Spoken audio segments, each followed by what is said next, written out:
Okay, so I decided I'll actually do the problem I gave you last time. I'll do it today instead of in 2 or 3 lectures, so that if we have time, we also introduce the concept of angular momentum. So I'll do this problem with the tools we have now, and then we do it after we introduce angular momentum if there is time, to just see another way to solving problems in kinetics, which is an alternative to F equal ma pretty much. So it's the same problem. The difference is that now the hinge point O of the pendulum can move, and actually the law for this motion is given, so you don't have to worry about this. It's just a function of time, y of t. And then we have the same as last time, a particle p of mass m down here. We are, of course, in a nice constant gravity field. And what did we have? We had theta oriented this way to give you the position of the pendulum. So we, I think there's nothing else there we need to define. Nope. Well, the ground. But as I told you, ground is always inertial from now on, unless stated otherwise. And so we want the differential equation of motion. How many equations do we need? What do you think? If you look at this problem, before you even start, how many equations, differential equations, you expect?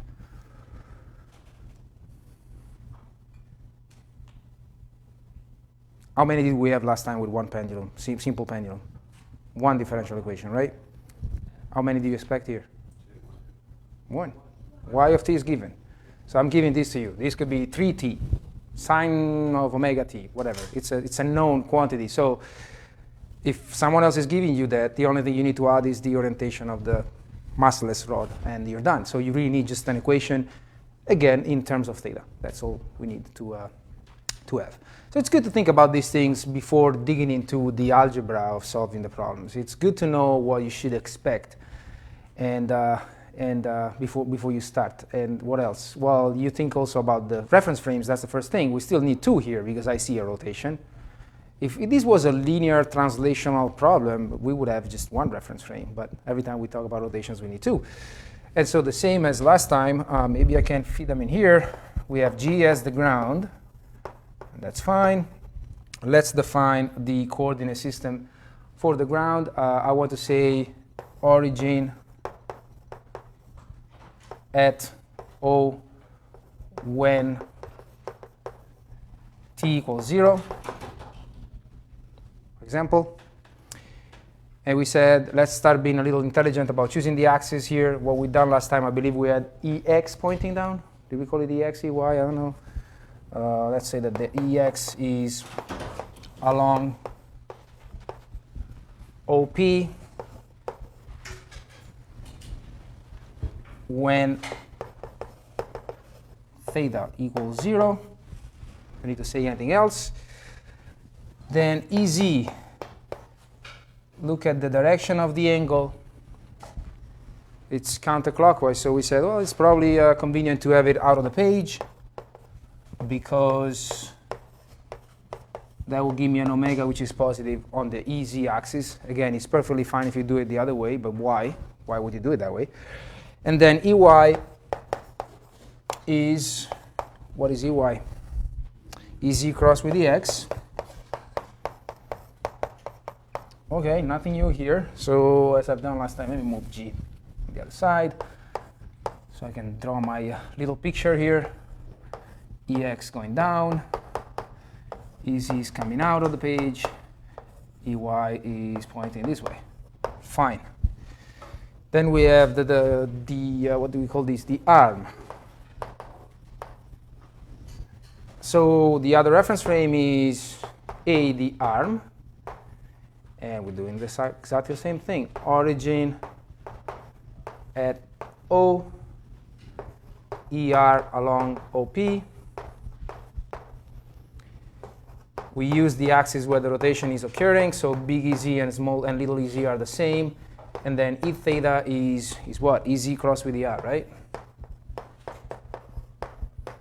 And so in this sketch here, you have the two EZs correspond to each other. We have ER pointing this way, and E theta pointing this way. And this angle is theta, and this angle is theta. Don't skip these steps.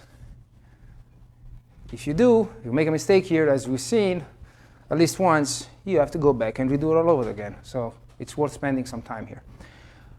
OK, there's really nothing new. Definitely, we want to get to using this expression, right? F equal ma. Remember, the acceleration is an inertial reference frame. So for us, n is g, the ground. So I can use n or g, doesn't matter. They are an inertial reference frame.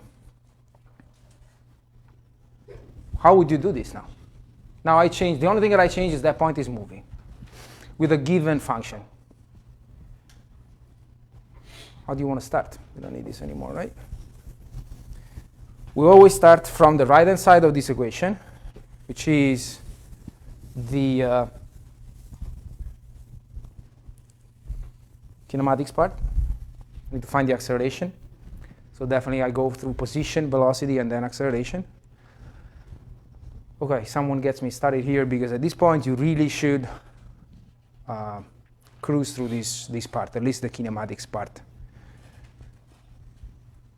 So forget about the forces. We're trying to find acceleration of P with respect to the ground.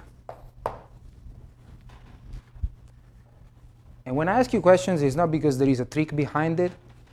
There's no tricks here. I'm not going to do anything special if I do it. But you should tell me what to do at this point. What do you want to do? Where do we start? Position of P. What is the position of P?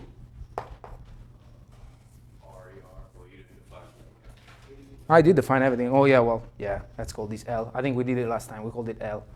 Sorry. Yeah, length of the arm is L. Is it only L, ER?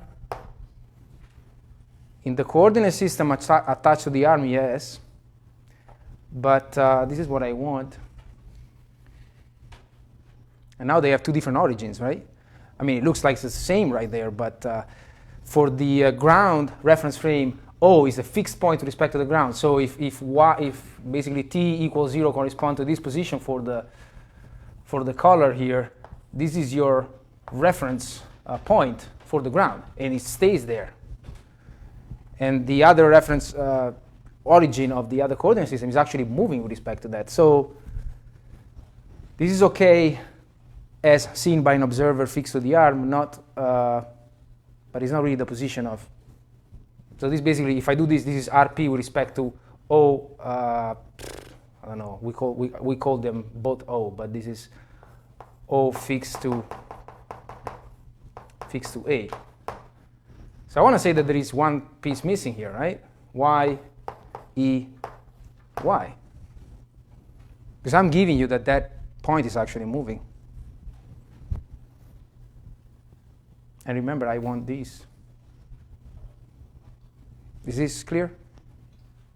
OK. So, well then, velocity of P with respect to the ground is d dt in g of r of P, which is, look at this now. I'm mixing coordinate systems here.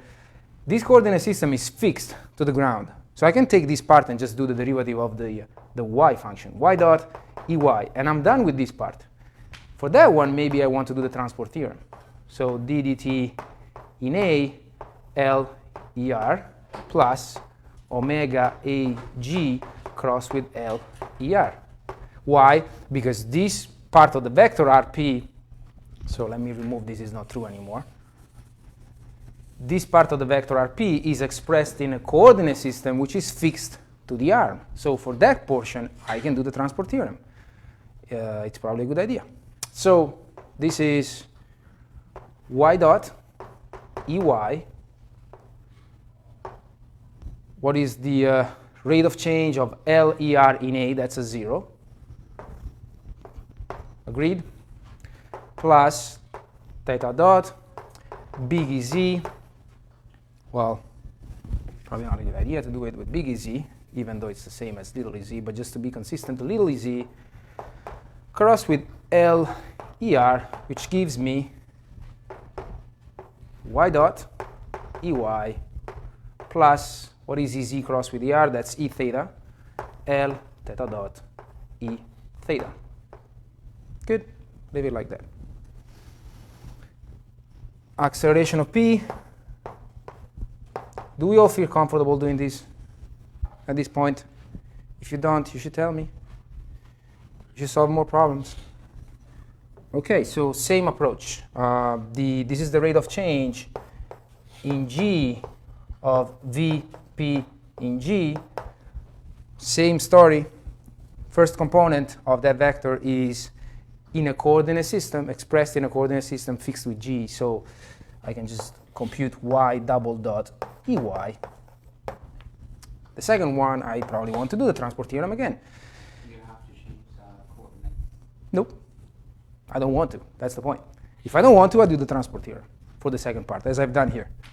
These were two different coordinate systems that I was using, so you have to cross product. Yeah. That's going to be Right. So it's going to be d dt in A of the entire L theta dot E theta plus theta dot little ez cross with the same vector, right? You can change, you can do that, but you know, transport theorem is so nice that I would rather use that than transforming vectors unless I have to. But there's nothing wrong if you do that. Is this making sense? Transport theorem is a theorem that brings you from a coordinate system fixed to a frame to a coordinate system fixed to another frame, right? So you can do it wherever you want. So this is omega. This is omega A G, right? And this is this part, this vector. Yeah, why it's not the whole thing? Okay. That's important. That's a good question. So let's understand what's going on. So the velocity of P in G, I found it to be that way, right? Are we good with this? Which actually I got it doing the same exact thing that I'm doing again. So assuming that this is fine, you can call these vector V. This is actually V of O. That's what it is in G, right? And this is the velocity of P with respect to O in G, right? This second term here. And so I do the d dt of this first vector, velocity of O in G, and this is giving me the y double dot EY. Then this second one happens to be expressed in a coordinate system which is not fixed in G. So every time you have that, you have a vector which is expressed in another coordinate system which is not fixed to the frame where you actually want the rate of change, you can do the transport theorem. So there's nothing wrong with that. The only new thing is that now I'm doing it for one piece of a summation, not for every vector, but that's okay. I still get, in the end here, the rate of change of the entire vector Vp with respect to the ground. As long as I'm consistent and I get the rate of change of everything in the same reference frame, I'm fine. Does it make more sense? Okay, so I probably should move up here. So in the end, my AP in G is y double dot big EY. Let's see, d dt in A of this is L theta double dot E theta, right? Theta double dot E theta plus, let's try to do that cross product there, EZ cross with E theta is minus ER minus L theta dot squared ER. That's my acceleration of P. And for now, I'm not going to change anything. Any problems up to this point? Any concerns, issues, doubts, anything? No? Good. Well, F equal MA, that's what I'm going to do. I don't need to restate. So we know what we want. I'll do it down here. We said that's the right-hand side of F equal MA. The left-hand side is figuring out the forces, right? So we did this last time, and nothing really changes. What are the forces here? Mg, gravity, and some reaction that we don't know, some force that the massless arm is exerting on the particle of mass m. We only know that it's along ER, along the arm itself. We don't know anything else. There is nothing else. I don't know how you've approached dynamics up to this point, but for years, I spent years looking at problems like this, adding forces on this. So in this case, the origin of my reference coordinate system attached to the arm is accelerating probably because y of t is given. Maybe the y double dot is not 0. And so every time I would see an acceleration, I would add the force here, an apparent force. Even worse with rotations. That's what I've done for years. And it's always been so confusing. And it doesn't have to be so confusing because those forces don't exist. In fact, they're called apparent forces. You can probably see them in your sleep, but they don't exist. These are the ones that exist. These are the only forces you have. Those apparent forces come from multiplying these with the mass. That's what you've seen. You've probably seen that my double dot Ey is the apparent force due to the acceleration of point O. And then you may have seen that let's see, the minus ml theta dot squared Er. This sounds like the centripetal force, right? That's what I've used this stuff for years. And, you know, unless you're so well trained that you don't make any mistakes, I find it harder. I found it hard every time I've tried to figure those things out.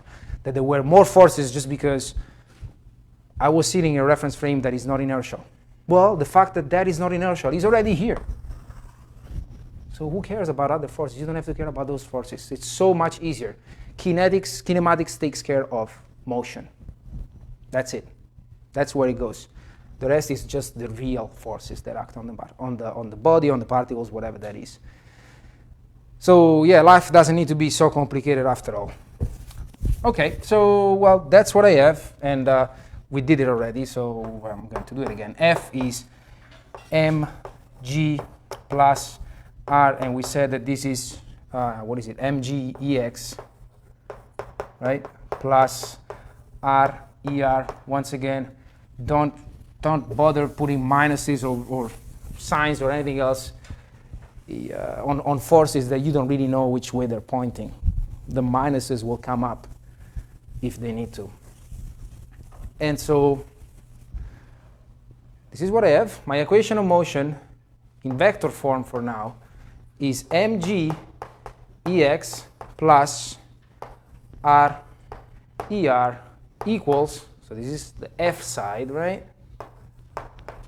Resultant of all forces acting on the particle P equals ma, m y double dot Ey plus ml theta double dot E theta minus ml theta dot squared Er.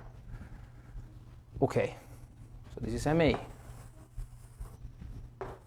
Ma as seen by an observer fixed to the ground, which I told you it's an inertial reference frame. What is bothering me here, like last time, is what I don't know. What is it that I don't know? Reaction, I don't know the reaction. How do I get rid of the reaction now?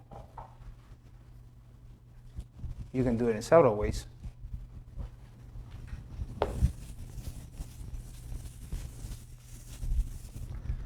What would you do?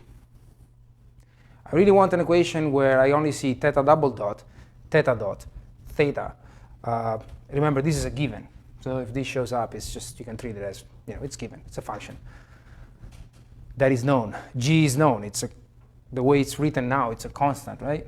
It's the magnitude of the acceleration of gravity. So I want all those things except this one. Because if I get an equation where that appears, and I don't know it, I'm in trouble. I can't solve that equation. Any ideas? You can change coordinate frame and then balance it out. Change coordinate frame, for example. From small e to capital E. Yeah, I can do that. I mean, yeah. So the bottom line is I have mixed coordinates here, coordinate bases. If I had an equation like we did last time, where everything was consistent, then you can equate the terms that multiply all the, for example, the E thetas or the ERs. But here I cannot do it. So I either transform big EX and big EY into the basis, basically in ER E theta, because they are in the same plane, or vice versa with ER and E theta, which I have to do anyways, but this is what I'm going to do. That is one way. I take this entire equation and I do the dot product with E theta first. So that will kill this term, right? Because E theta and ER are perpendicular. And the only thing that I will have to figure out is these dot products here. So I still have to transform something. But basically what I'm going to do is transform big EX and big EY in the other basis, just because I see two of them while the other ones are three. So, but you can do it in multiple ways. So if I multiply the dot product, the inner product of this entire equation with E theta, and the same here, right? Okay, this is going to disappear, and this is going to disappear because they're perpendicular. So I am left with mg big EX dotted with E theta. That's it. Equal to my double dot big EY dotted with E theta plus ml theta double dot, and the dot product between E theta and itself is 1. So that's all I have there. Making sense? Well, I still have to figure out these dot products. So do it here. What is EX? EX is cosine of theta, little er, minus sine of theta, er. And EY is cosine of theta, E theta. So cosine of theta, I'm sorry, E theta, yes. Here with a plus, and this is sine of theta, E R. Agree? So in the end, yeah, you have to transform. When we said at some point in kinetics, you will have to pick a reference coordinate system and kind of be consistent. That's what we're talking about here. So, well, then I can see that EX, big EX, dotted with E theta. This is big EX. If I dot it with E theta, I have an error here. This is E theta, right? Okay. Only thing I have left is minus sine of theta. So here I have minus mg sine of theta, which is equal to big EY dotted with E theta is a cosine of theta, right? So I have y double dot cosine of theta plus ml theta double dot.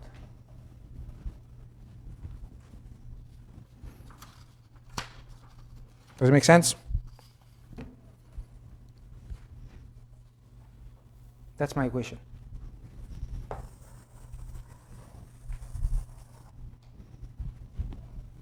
Just checking. I think I had the theta the other way. My cheat sheets doesn't matter. That's what you get in this case.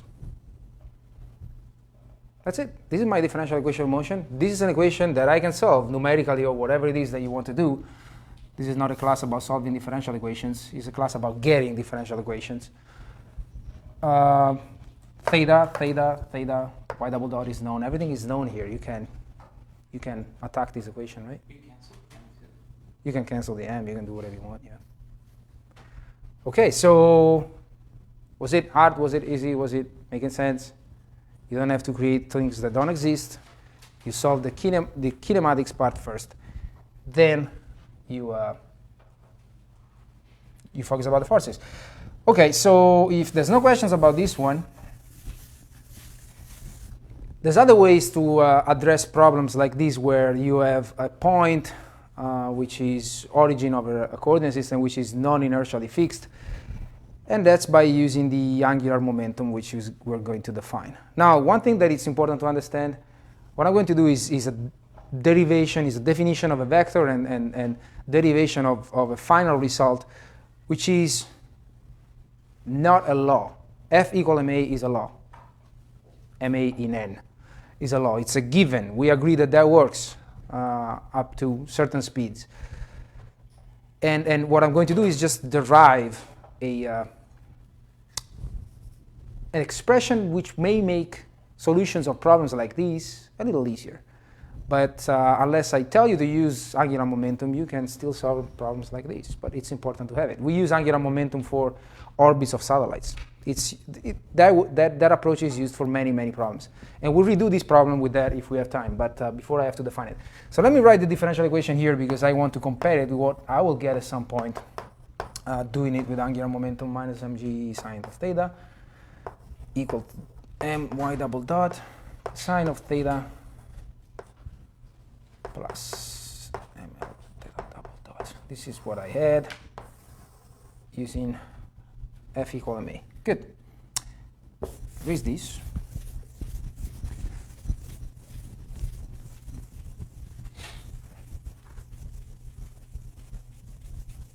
All right, so angular momentum.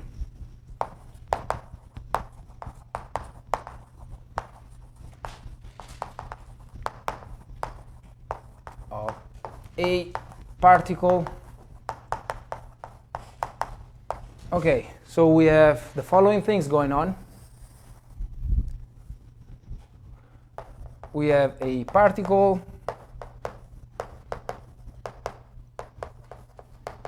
P of mass m and an arbitrary point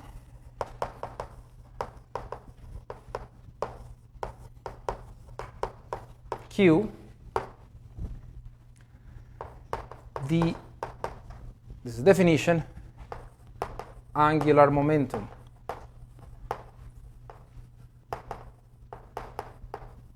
of P. Let me abbreviate this with respect to, have you ever seen it before? I hope you have. Of P with respect to Q in an inertial reference frame. This is valid in inertial reference, it's defined in an inertial reference frame.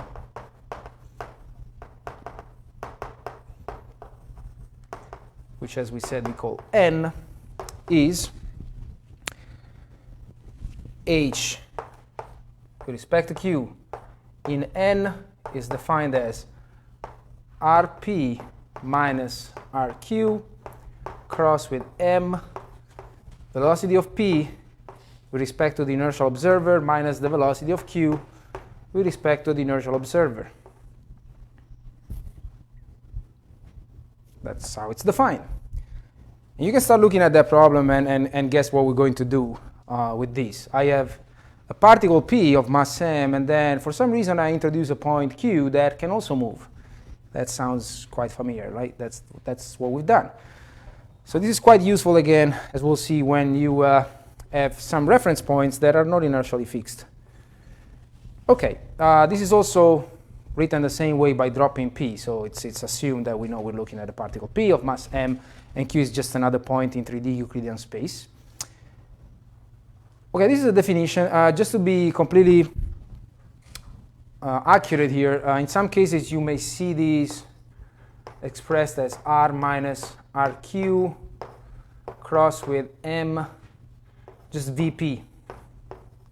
This is not angular momentum. This is called moment of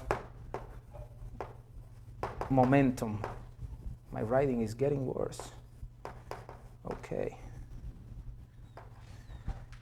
Why? Because this is the linear momentum of a particle. M times its velocity in an inertial frame. This is called linear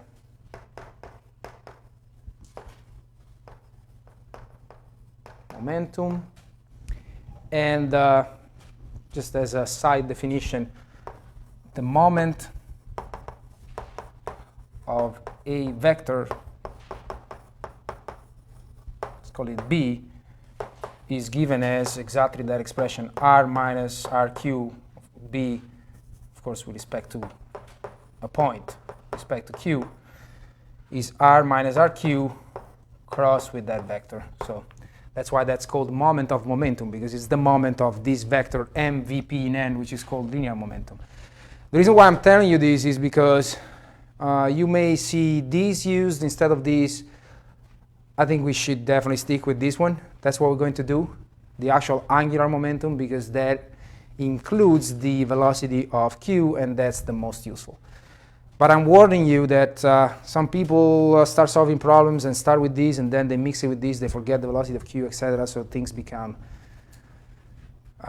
intractable at some point. So don't do that. Don't mix them. Actually, forget about the other one. We go with angular momentum, but that's for your knowledge.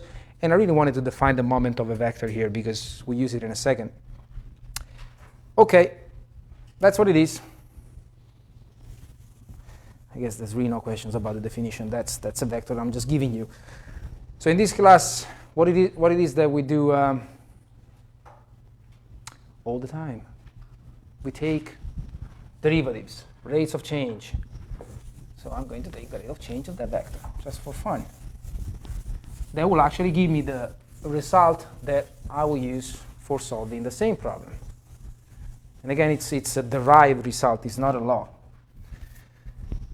So what if I compute the rate of change with respect to an observer fixed to the inertial frame of the angular momentum of particle p with respect to the point q? What do I get? Suggestions? Let's do it together. This is a cross product. Of course, you treat it as a product when you take rates of change. So what is the first thing that I need to write?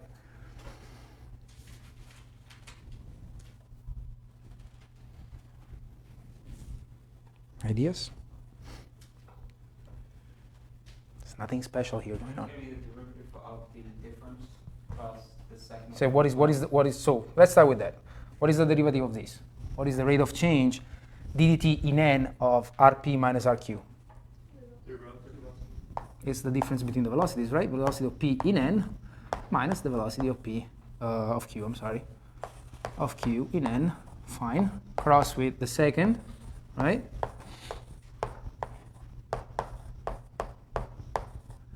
But then I have to also do the rate of change of the second, so I have rp, and at some point I'm going to start dropping this p, or maybe not for now.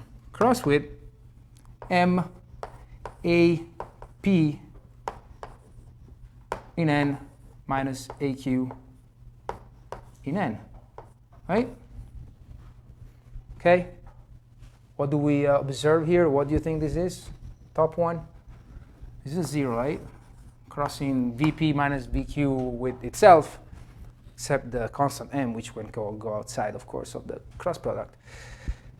Second term, let me just put it in a nicer way here. Rp minus Rq cross with m ap n, and then I have minus same Rp minus Rq cross with m a q n.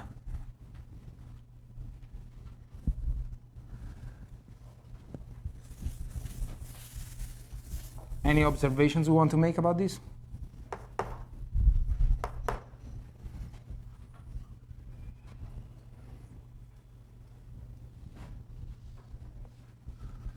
What's this? That's the resultant of all forces acting on particle P. So Rp minus Rq cross with F minus this other thing here, which will remain as it is.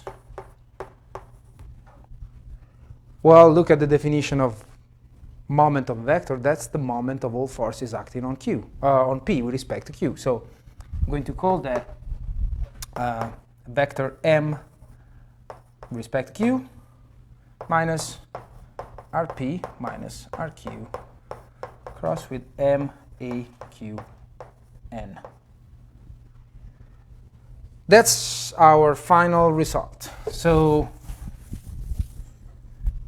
once I define HQ that way, I get that its rate of change in an inertial reference frame is going to be equal to the moment of all forces acting on the particle with respect to the point Q minus this term here, which takes care of the fact that I may have a point Q which is not inertially fixed.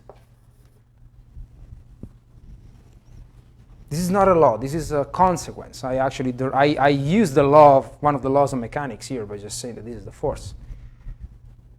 This is just a manipulation of a vector I have defined, which may prove to be useful in some problems. So in some problems, I may tell you, use this to solve the problem.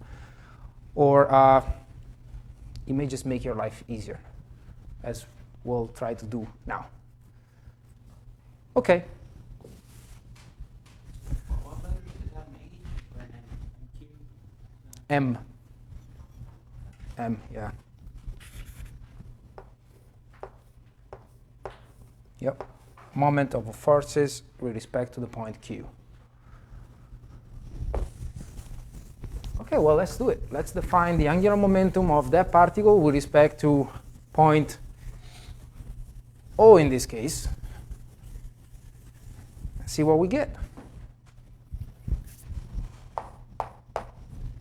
Let me erase all these O's here. I don't want to be misleading.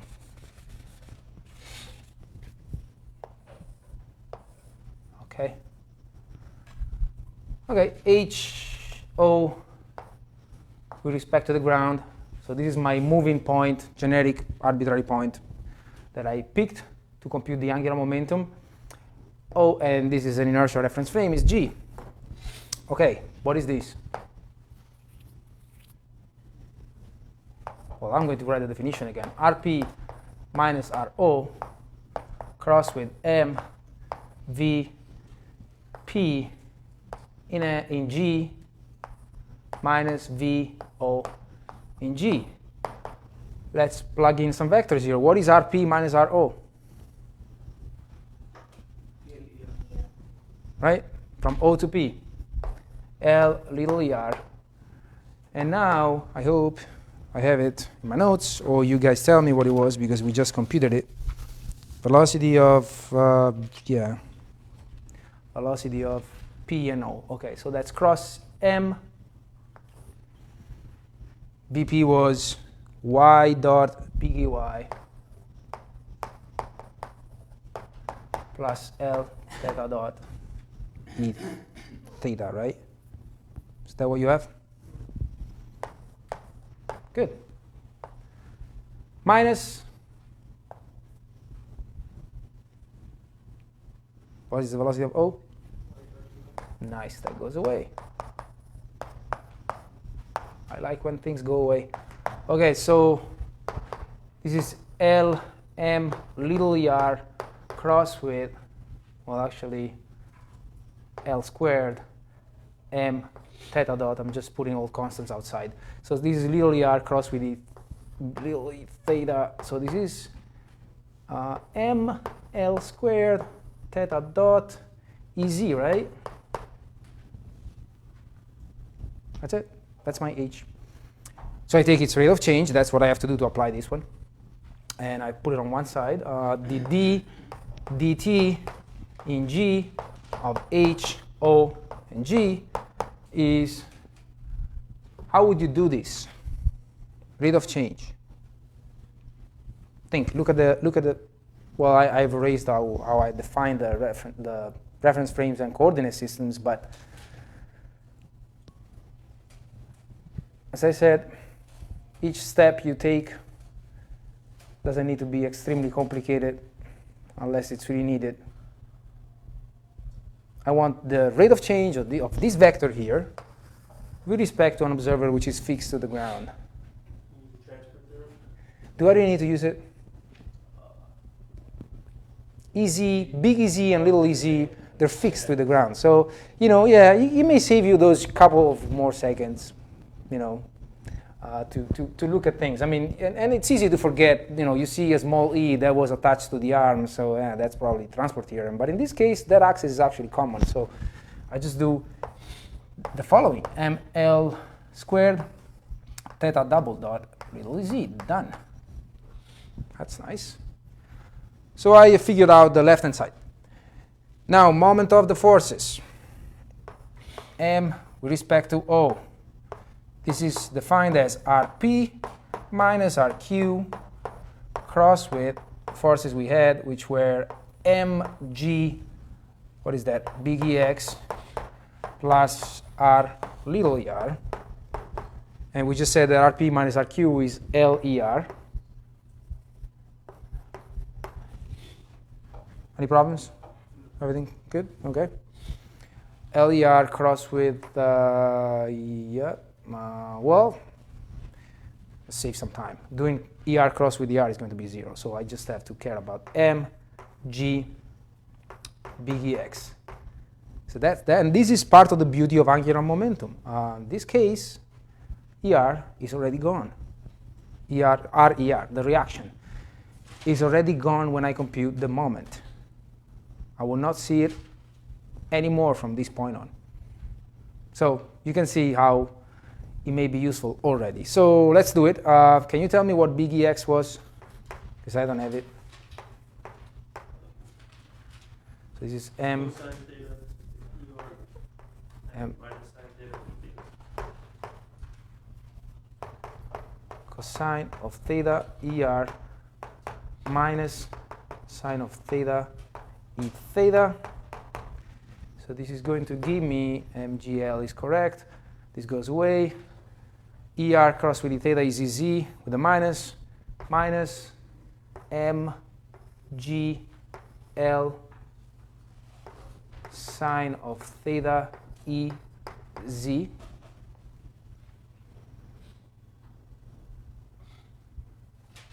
Does this sound right? And that's the first piece of the right-hand side. So this is 1.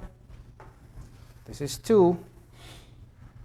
I am left with this one down here, which is probably not going to be that difficult. So RP minus RO cross with M A of O in G is again LER cross with M Y double dot big EY,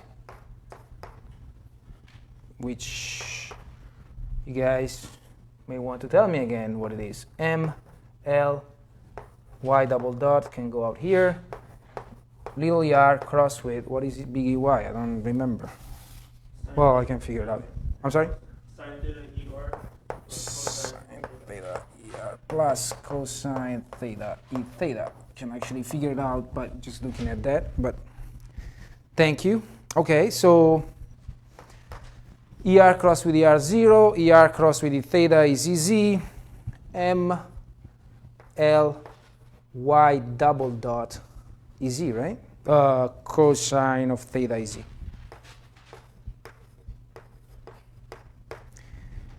Now, if I'm not getting the same equation, I'm in trouble here. Looks like I am. Probably. Let's put it together. Okay. So these are the 3 pieces.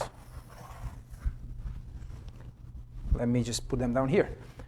I see the derivative of h is ml squared theta. I think there is an error here. Oh, it's here. I was looking at the wrong one. ML, yeah, theta double dot. Okay. Little z, it's going to be equal to m with respect to O, which is down there, minus mgl sine of theta z. Okay? And then these with the minus ml y double dot cosine of theta.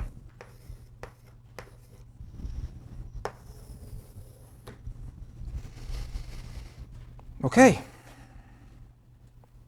It looks like it's the same. I mean, we can, oh, there is an easy, I mean, I'm just not removing the vector for now, but I can because it's the same vector everywhere. So if you want, we can polish that and show it's the same equation.